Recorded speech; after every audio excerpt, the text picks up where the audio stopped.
Hello student, आज हम देखेंगे फ्लूइड एंड इलेक्ट्रोलाइट थेरेपी क्या होता है। ठीक है, डेफिनेशन।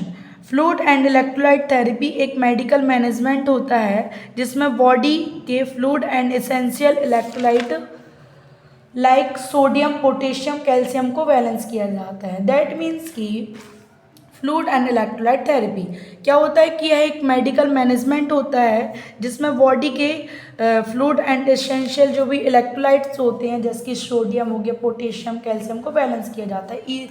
फॉर एग्जांपल मैं आपको समझाती हूँ। यदि कोई पेशेंट है, ठीक है, उसको डायरिया हो रहा है या फिर वॉमिटिंग होती है तो उससे क्या होता है, हमारी बॉडी के जो फ्लूइड रहते हैं उनका लॉस हो जाता है। तो हम फ्लूइड एंड इलेक्ट्रोलाइट थेरेपी के थ्रू हम उसको क्या करते हैं, बैलेंस करते हैं। ठीक है, नेक्स्ट हम देखेंगे ऑब्जेक्टिव या पर्पस। दैट मीन्स कि हमको यह फ्लूइड एंड इलेक्ट्रोलाइट थेरेपी क्यों देनी चाहिए। तो क्यों देते हैं, फ्लूइड बैलेंस को मेंटेन करने के लिए। नॉर्मली सी बात है कि फ्लूइड का लॉस हो गया तो उसको बैलेंस करने के लिए यूज़ करते हैं। ठीक है, इलेक्ट्रोलाइट इम्बैलेंस को करेक्ट करने के लिए। अब सोडियम, पोटेशियम, कैल्शियम ये क्या होते हैं, हमारी बॉडी के इलेक्ट्रोलाइट होते हैं, तो उसको इम्बैलेंस हो गए हैं तो उसको बैलेंस करने के लिए या फिर करेक्ट करने के लिए भी यूज़ करते हैं। बॉडी फंक्शन को मेंटेन करने के लिए अब जब हमारी बॉडी से इलेक्ट्रोलाइट अनबैलेंस हो जाएंगे या फिर उनका लॉस हो जाएगा तो हमारी बॉडी के फंक्शंस भी प्रॉपर काम नहीं करेंगे। तो बॉडी फंक्शन को मेंटेन करने के लिए, बॉडी को हाइड्रेट करने के लिए, बॉडी में डिहाइड्रेशन हो जाता है तो बॉडी को हाइड्रेट करने के लिए भी यूज़ करते हैं। ठीक है, नेक्स्ट है types of fluid. Fluid two types के होते हैं, क्रिस्टलॉइड और कोलॉइड। क्रिस्टलॉइड के अंदर 3 टाइप्स आते हैं। आइसोटोनिक में नॉर्मल सलाइन रिंगल लैक्टेट आता है। फिर नेक्स्ट है हाइपोटोनिक जिसमें 0.45% NaCl आता है। ठीक है, थर्ड है हाइपरटोनिक 3% NaCl।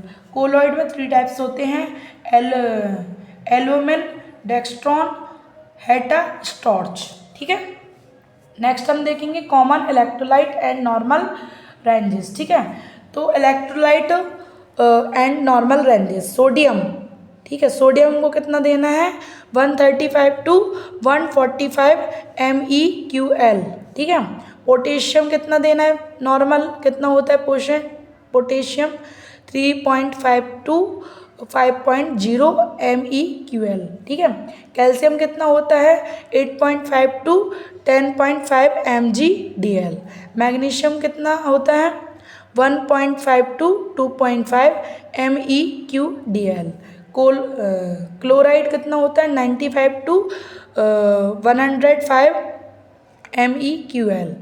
वाई कार्बोनेट कितना होता है 22 to 28 MEQL। ठीक है, अब हमको क्या है, routes of administration. That means कि हमको फ्लूइड एंड इलेक्ट्रोलाइट को किन रूट्स के माध्यम से पेशेंट में प्रोवाइड करना है। तो ओरल, इंट्रावीनस, IV के थ्रू हमको पेशेंट को प्रोवाइड करना है। अब इंडिकेशन, दैट मीन्स कि फ्लूइड किन किन पेशेंट को प्रोवाइड करना चाहिए। फर्स्ट है डिहाइड्रेशन, यदि किसी पेशेंट को डिहाइड्रेशन हो गया तो उनको करना है। ठीक है, यदि किसी पेशेंट जल गया है तो उसके थ्रू फ्लूइड का लॉस हो जाएगा तो उनको पेशेंट को प्रोवाइड करना है। ब्लड लॉस, यदि किसी पेशेंट जैसे कि रोड साइड किसी पेशेंट का एक्सीडेंट हो गया या तो उसके थ्रू क्या होता है, ब्लड लॉस हो जाता है तो उसको पेशेंट को प्रोवाइड करना है। शॉक, यदि किसी पेशेंट को शॉक है तो उसको kidney failure, electrolyte disturbance. Next complication क्या क्या हो सकते हैं, इलेक्ट्रोलाइट इम्बैलेंस हो सकता है, पल्मोनरी एडिमा, दैट मीन्स कि हमारे जो पल्मोनरी दैट मीन्स कि जो हमारे लंग्स रहते हैं उसमें एडिमा, स्वेलिंग आ जाएगी, फ्लूइड ओवरलोड। आशा है कि आप सभी को मेरी क्लासेस समझ में आ रही होंगी। Thank you.